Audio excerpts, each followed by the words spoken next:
স্বাগত এশিয়া নিউজে। দর্শক, পুরো সংবাদ জুড়ে আপনাদের সঙ্গে আছি আমি আনোয়ার রাজ। এবার বিস্তারিত।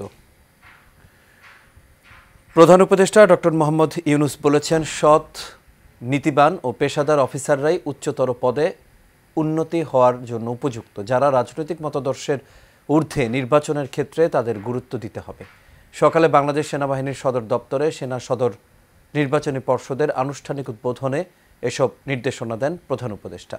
এছাড়া পার্বত্য চট্টগ্রামের দায়িত্ব পালনকালে আহত ও শহীদ সেনা সদস্যদের এবং ২৪ সালের জুলাই মাসে গণ অভ্যুত্থানে শহীদ ও আহত ছাত্র জনতার কথা স্মরণ করেন তিনি।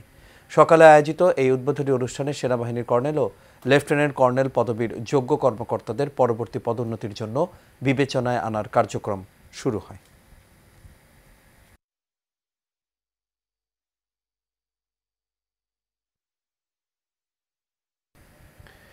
এই মাসের মধ্যে জুলাই সনদ প্রস্তুত করতে কাজ করছে কমিশন বলে জানিয়েছেন ঐক্যমত্য কমিশনের সহ সভাপতি আলী রিয়াজ। সকালে সংস্কার ইস্যুতে রাজনৈতিক দলগুলোর সাথে বৈঠকে এই কথা জানান তিনি। এর আগে গত মঙ্গলবার ফরেন সার্ভিস একাডেমিতে জাতীয় ঐক্যমত্য কমিশনের দ্বিতীয় দফার ১৪তম দিনের আলোচনার এজেন্ডা ছিল জাতীয় সংসদে নারী আসনে নির্বাচন প্রক্রিয়া, উচ্চ কক্ষ গঠন ও সংবিধান সংস্কার। তবে গত ৪ দিনে এই বিষয়ে আলোচনা করে ঐক্যমত্যে পৌঁছাতে পারেনি রাজনৈতিক দলগুলো। সংস্কার কমিশন জানিয়েছে, বেশিরভাগ দল পিআর পদ্ধতির বিষয়ে একমত হলেও এই পদ্ধতিতে নিজেদের অবস্থানে অনড় বিএনপি। জামায়াত বলছে, অধিকাংশ দল পিআরের পক্ষে মত দেয় এই বিষয়ে আর আলোচনা নয়, সিদ্ধান্তে আসতে হবে। কমিশনের সহ সভাপতি আলী রিয়াজ বলেছেন, ঐক্যমতে পৌঁছাতে হলে সব দলকে এগিয়ে আসতে হবে। ক্ষমতাচ্যুত সাবেক প্রধানমন্ত্রী শেখ হাসিনাকে ক্ষমা করা যাবে না, তিনি মানবজাতির কলঙ্ক, এমন মন্তব্য করেছেন বিএনপির মহাসচিব মির্জা ফখরুল ইসলাম আলমগীর। সকালে রাজধানীর জিয়া উদ্যানে বৃক্ষরোপণ কর্মসূচিতে তিনি এই কথা বলেন। বিস্তারিত মণ্ডল এনামের রিপোর্টে।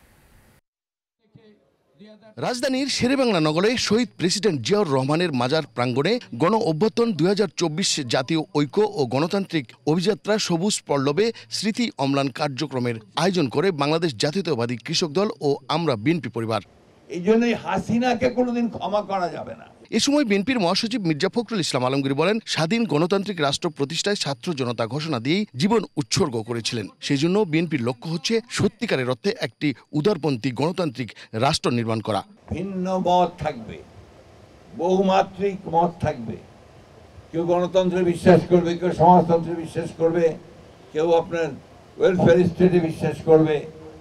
এই সবগুলোকে মিলিয়ে আমরা একটা রেইনবো স্টেট, একটা রামধনু যেভাবে অনেকগুলো রং নিয়ে ওঠে, সেরকম একটা রাষ্ট্র নির্মাণ করতে অনেক আগেই আমাদের দেশনেত্রী বেগম খালেদা জিয়া সেই স্বপ্ন দেখেছিলেন। নতুন বাংলাদেশে যেখানে দুর্নীতি, ঘুষ, খুন, হত্যা ও নির্যাতন থাকবে না, মানুষ স্বাধীনভাবে বাঁচবে, এমন বাংলাদেশের প্রত্যাশা করেন মির্জা ফখরুল। আর নতুন বাংলাদেশ চাই, পরিবর্তন চাই। আমরা দুর্নীতি চাই না, ঘুষ চাই না, আমরা হত্যা চাই না, নির্যাতন চাই না। আমরা মানুষ যেন সুস্থভাবে, স্বাধীনভাবে, কমফোর্টেবল হইতে একটা স্বস্তির সঙ্গে চলাফেরা করতে পারে, সেই ধরনের একটা রাষ্ট্র চাই। অন্তর্বর্তীকালীন সরকার প্রতিশ্রুতি অনুযায়ী জাতীয় নির্বাচন দেবেন। এছাড়া গণতন্ত্রের ভিন্নমত থাকলে সবাইকে নিয়ে রেইনবো নেশন গঠন করতে চায় বিএনপি বলেও জানান বিএনপির মহাসচিব মির্জা ফখরুল ইসলাম আলমগীর।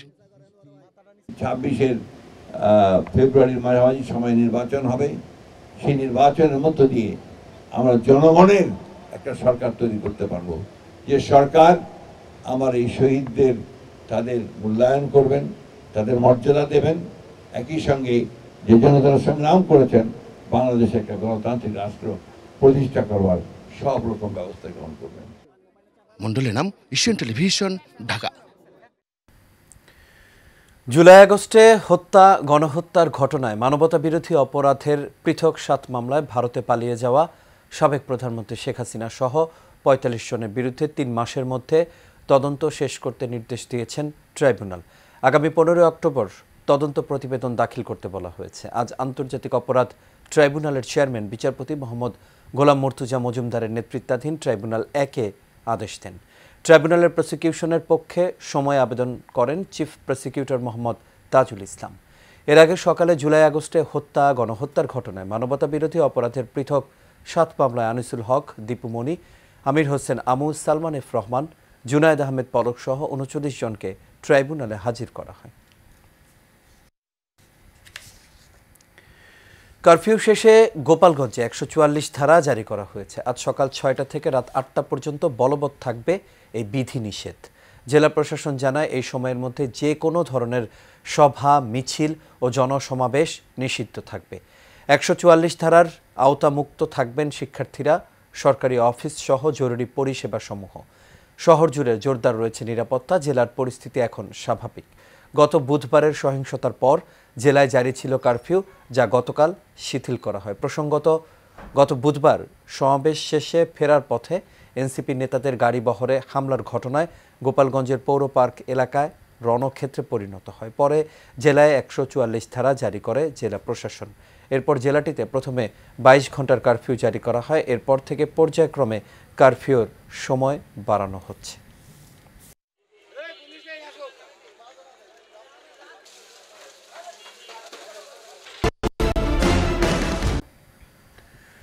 মৌলভীবাজারের কুলাউড়া উপজেলায় একটি মাছের গাড়ি নিয়ন্ত্রণ হারিয়ে গাছের সাথে ধাক্কা লেগে আশিক মিয়া নামে এক ব্যক্তির মৃত্যু হয়েছে। স্থানীয়রা জানান, আজ সকালে শমশেরনগর থেকে কুলাউড়া যাওয়ার পথে হিঙ্গাজিয়া বাজারের পূর্ব দক্ষিণের পাশে গাড়িটি নিয়ন্ত্রণ হারিয়ে গাছের সাথে ধাক্কা লাগে। তখন স্থানীয়রা চালক ও আশিক মিয়াকে উদ্ধার করে কুলাউড়া স্বাস্থ্য কমপ্লেক্সে নিয়ে গেলে চিকিৎসক নার্সারি ব্যবসায়ী আশিক মিয়াকে মৃত ঘোষণা করেন।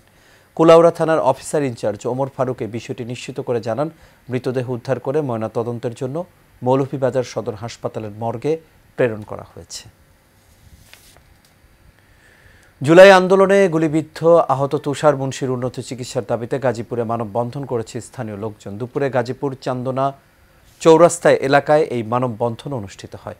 এ সময় উপস্থিত ছিলেন বাসনা থানা যুবদলের সদস্য দেলোয়ার হোসেন দেলু, মহানগর ছাত্রদলের সাবেক যুগ্ম সাধারণ সম্পাদক ইঞ্জিনিয়ার মোহাম্মদ আরিফুল ইসলাম, সদর থানা ছাত্রদলের যুগ্ম আহ্বায়ক রাজু আহমেদ জয়। মানববন্ধনে বক্তারা জুলাই আন্দোলনে গুলিবিদ্ধ তুষার মুন্সির উন্নত চিকিৎসার দাবি জানান। জুলাই আগস্টের গণ আন্দোলনে শহীদদের স্মরণে ব্রাহ্মণবাড়িয়ার বাঞ্ছারামপুরে মৌন মিছিল ও কালো ব্যাজ ধারণ কর্মসূচির আয়োজন করা হয়েছে। বাঞ্ছারামপুর উপজেলা বিএনপি ও অঙ্গ সংগঠনের উদ্যোগে এই আয়োজন করা হয়।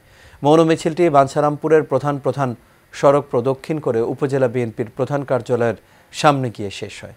জেলা বিএনপির সদস্য সালে মুসার সভাপতিত্বে সভায় প্রধান অতিথি ছিলেন উপজেলা বিএনপির সভাপতি কৃষিবিদ মেহেদী হাসান পলাশ। উপস্থিত ছিলেন জেলা বিএনপির সহ আইন বিভাগ সম্পাদক আবদুল্লাহ আল মহসিন, উপজেলা বিএনপির সাংগঠনিক সম্পাদক হারুনুর রশিদ আকাশ সহ আরও অনেকেই।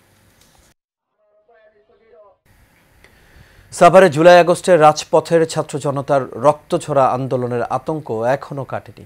ফ্যাসিস্ট আওয়ামী লীগ, যুবলীগ, নিষিদ্ধ ঘোষিত ছাত্রলীগ, আওয়ামী পুলিশের গুলিতে সাভার আশুলিয়া অকালে প্রাণ দিতে হয়েছে ইয়ামিন সহ অসংখ্য কোমলমতি মেধাবী ছাত্রছাত্রী। আন্দোলনে সাভারের রাজপথে জীবন বাজি রেখে গণতন্ত্র রক্ষায় সক্রিয় ছিলেন সাভার পৌর এলাকার স্বেচ্ছাসেবক দলের আহ্বায়ক অ্যাডভোকেট মেহেদী হাসান মাসুম। তিনি হামলার শিকার হয়েও সহযোদ্ধাদের নিয়ে রাজপথে ছিলেন। বছর অতিবাহিত হলেও সন্তানহারা মা বাবার অসহনীয় মানসিক অবস্থায় শান্ত হয়নি। থানায় ছাত্র হত্যা মামলা দায়ের হয়েছে ১-এর অধিক। হত্যাকারীদের দৃষ্টান্তমূলক শাস্তির দাবি সাভারবাসীর। বিএনপির ভারপ্রাপ্ত চেয়ারম্যান তারেক রহমানের বিরুদ্ধে অপপ্রচার ও আইনশৃঙ্খলা পরিস্থিতি অবনতির প্রতিবাদে বিক্ষোভ মিছিল করেছে টঙ্গী পূর্ব থানা বিএনপি ও অঙ্গ সহযোগী সংগঠন। টঙ্গী পূর্ব থানা বিএনপির প্রতিষ্ঠাতা সভাপতি রাশেদুল ইসলাম কিরণ ও যুবদলের সদস্য সচিব নাজমুল হোসেন মণ্ডলের নেতৃত্বে বিক্ষোভ মিছিল অনুষ্ঠিত হয়। মিছিলটি ঢাকা ময়মনসিংহ মহাসড়কের টঙ্গী বাজার থেকে শুরু হয়ে স্টেশন রোডে গিয়ে সংক্ষিপ্ত সমাবেশের মাধ্যমে শেষ হয়।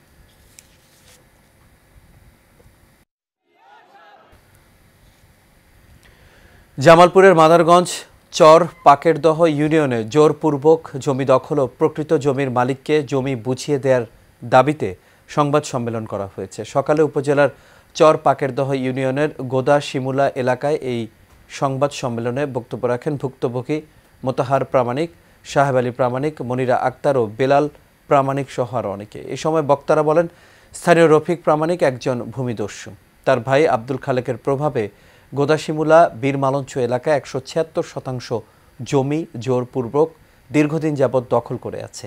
এ নিয়ে এলাকায় সালিশ বৈঠক হলেও তারা জমি বুঝিয়ে দেওয়ার কথা বলে উল্টো 11টি মিথ্যা মামলা দিয়ে হয়রানি করছে।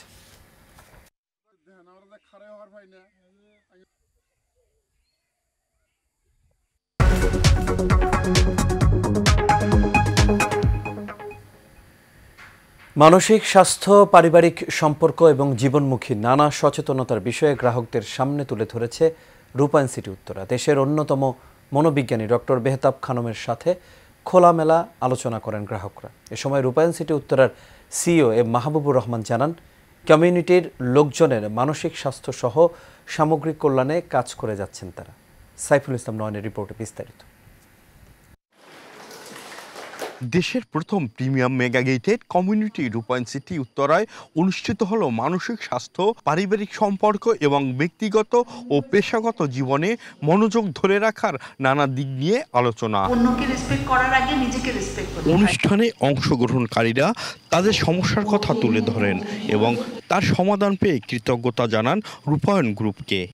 আমি অনেক দিন ধরে ওনাকে খুঁজতেছিলাম, বাট এত সুন্দর একটা প্রোগ্রাম এবং আমার এত কাছে জিনিসটা আপনারা আমাকে এনে দিচ্ছেন, যে জন্য আপনাদেরকে থ্যাঙ্কস। ধন্যবাদ রূপায়ণ কর্তৃপক্ষকে, তাদের এই সুন্দর আয়োজন, পারিবারিক এবং যে সমস্যাগুলো হয় এবং সেই সমস্যাগুলো আমরা সমাধান পেয়েছি।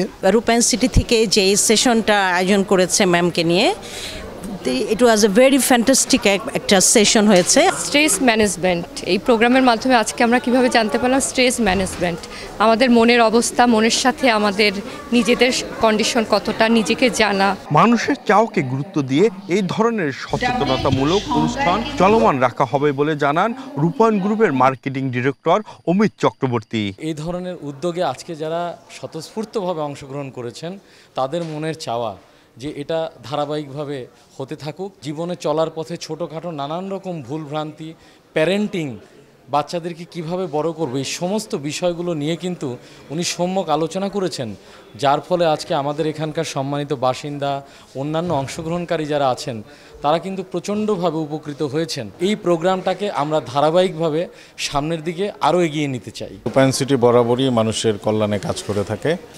আজকের দিনে যে প্রোগ্রামটা আপনারা দেখছেন, দেশবরেণ্য মনোবিজ্ঞানী ডক্টর মেহতাব, ওনাকে আমরা ইনভাইট করেছিলাম। অনেক মানুষজন স্বতঃস্ফূর্তভাবে অংশগ্রহণ করেছে, তাদের মানসিক বিকাশ কিংবা মনস্তত্ত্ব বিষয়ক অনেক পরামর্শ তারা নিয়েছে, তারা অ্যাপ্রিসিয়েট করেছে আমাদেরকে।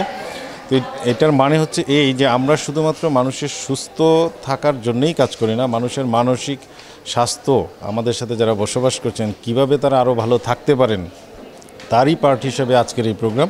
আমরা শুধু একটা বসবাসের পরিবেশই দিচ্ছি না, তাদের ভালো থাকার জন্য যত ধরনের আয়োজন করা দরকার আমরা তাই করছি। দেশের প্রথম মেগা গেটেড কমিউনিটি রূপায়ণ সিটি উত্তরার পরিবেশে বসবাস করলে শরীর, মন, স্বাস্থ্য সবই ঠিক রাখা সম্ভব বলে জানান দেশের অন্যতম খ্যাতনামা মনোবিজ্ঞানী ডক্টর মেহতাব খানম। সবকিছুর পরে আমার ভীষণ একটা ভেতরে একটা খুব স্যাটিসফ্যাকশন কাজ করছে। আমি বলবো যে আমাদের মতন মানুষদেরকে ইনভলভ করে যদি অন্যান্য অর্গানাইজেশনগুলো এগিয়ে আসে রূপায়ণ সিটি উত্তরার মতন, আসলে মানসিক স্বাস্থ্য বিষয়ে বাংলাদেশে ভাবনাগুলো এখনও পুরোপুরি শুরু হয়নি। তো আমি বলবো যে এই ধরনের যে কর্পোরেট ইয়ে থেকে, সংস্থাগুলো থেকেও যদি অন্যরাও এগিয়ে আসে, রূপায়ণ সিটি উত্তরার যে যারা কর্ণধার রয়েছেন তাদের চিন্তা ভাবনাগুলো অন্যরাও করেন, আমি বলবো যে আমাদের অল্প ছোট প্রয়াসের মধ্যে দিয়ে আমরা অন্তত কিছু মানুষকে কিছু উপকার করতে পারবো। রূপায়ণ সিটি উত্তরা দেখেছি, আমি বলবো যে খুবই খোলামেলা, খুব গোছানো, খুব সুন্দর। তো এটাও একটা মানসিক স্বাস্থ্যের জন্য এটা খুবই উপকারী। শরীরের স্বাস্থ্য, মনের স্বাস্থ্য দুটোরই সেবা দেওয়ার সুযোগ তৈরি করে দিচ্ছে রূপায়ণ সিটি উত্তরা। রূপায়ণ সিটি সবসময় তার কমিউনিটির লোকজনের সামগ্রিক কল্যাণে সচেষ্ট। তারই অংশ হিসাবে দেশের খ্যাতনামা মনোবিজ্ঞানী মেহতাব খানমকে নিয়ে এই আলোচনার আয়োজন বলে জানান কর্মকর্তারা।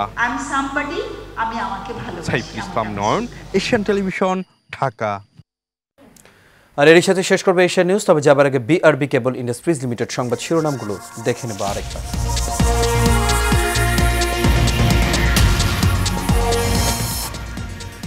সৎ, পেশাদার ও রাজনৈতিক মতাদর্শের ঊর্ধ্বে থাকা সেনা অফিসাররাই পদোন্নতির দাবিদার, বললেন প্রধান উপদেষ্টা।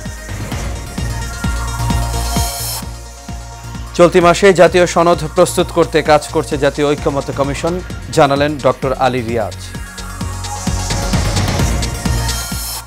মানবজাতির কলঙ্ক শেখ হাসিনার ক্ষমা নেই, বিচার হতেই হবে, মন্তব্য মির্জা ফখরুল ইসলাম আলমগীর। এবং 7 মামলায় হাসিনা সহ 45 জনের বিরুদ্ধে তদন্ত শেষ করার নির্দেশ, 15 অক্টোবর তদন্ত প্রতিবেদন চান ট্রাইব্যুনাল।